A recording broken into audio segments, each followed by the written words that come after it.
Hello students, I am Mohammad Maruf Siddiqui. Today we will discuss about chapter 2nd. The name of chapter 2nd is the cell, and the name of today's topic is the cell and the types of cells. First of all, we will read the topic. Students, please listen carefully. All living organisms from the tiniest to the mightiest are made up of cells. What is more, every organism starts life as a cell. The single cell from which an individual develops, divides and redivides, then these cells gets differentiated, specialized into different types and form tissues. You may remember that a tissue is a group of similar cells that perform a particular function.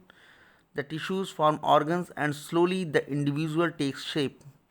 An organ like the heart is a group of tissues that work together to perform one or more functions in the body of an organism. Thus, the cell is the building block or the structural unit of the living body. The tiniest of organisms, called unicellular organisms, are made up of only one cell. We will discuss some of these in the next chapter. All the life processes like respiration and digestion are carried out by the single cell in these organisms. In fact, it is the cells that carry out all the functions even in multicellular organisms like us. This is why the cell is known as the functional unit of life. Next heading, types of cells. Cells vary in size, shape and structure. Though most cells are too small to be seen by the naked without the help of a microscope, some like the eggs of birds and the cells in fiber yielding plants are quite large.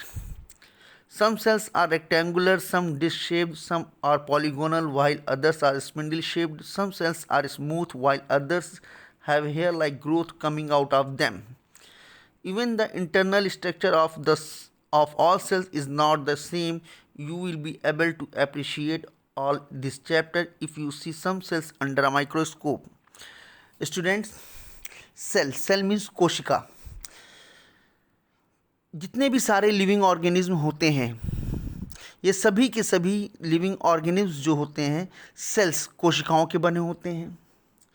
और किसी भी एक cell जो होती है इसका अपना विकास development होता है, और यही सेल आगे जा कर के विभाजित होती है, और विभाजित होने के बाद आगे जाके फिर रीडिवाइड्स दोबारा विभाजित होती है.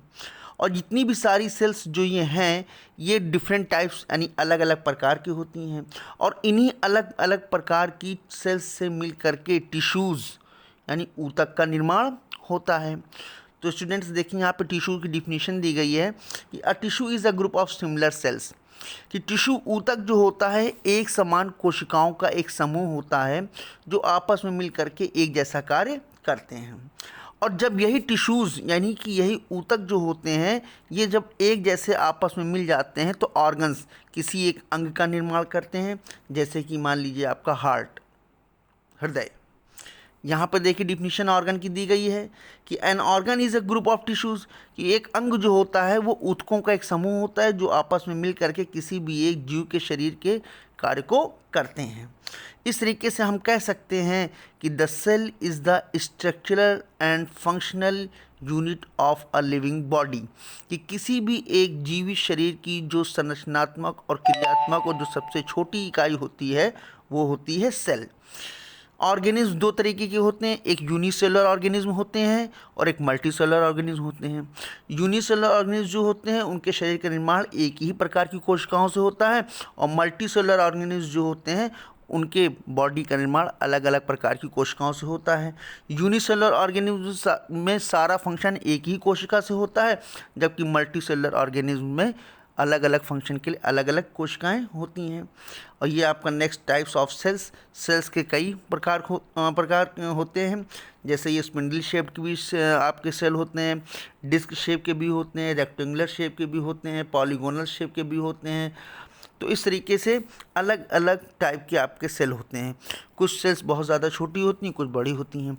स्टूडेंट्स, आप सभी लोग ये जो मैंने वीडियो बनाया इसको आप सभी लोग अच्छे से 2 or 3 टाइम्स रीड करिएगा. Thank you.